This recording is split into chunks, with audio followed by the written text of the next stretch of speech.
आज गणपति बप्पा प्रसाद में मोह बनाया था पुलियोगरे। मैं हूँ मनीषा, ओ है मारो व्लॉग नंबर 2।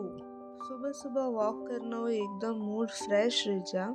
मस्त ठंडी ठंडी हवा आ रही थी आज। पास आया जीते तो कुछ बाज भी धीरे धीरे निकल गया था। मैं पी थी बिरलीर गुनगुना पानी। मस्त बने मसाला दलियो, फिर टमाटर की सब्जी और रोटी। सरी वो पौधा लाया जब मम्मी और पापा लगा रिया था। आज दोपहर करियो तुरई सब्जी एंड रोटी रहते और थोड़ा नयो डालेडो नींबू अचार। बाद में बनाया चाय।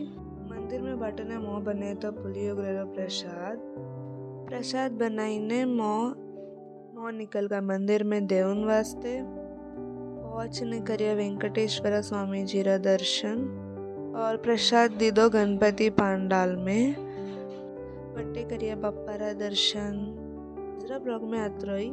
मारा वीडियो अच्छा लगे तो लाइक शेयर सब्सक्राइब करजो। मिलो नेक्स्ट वीडियो में।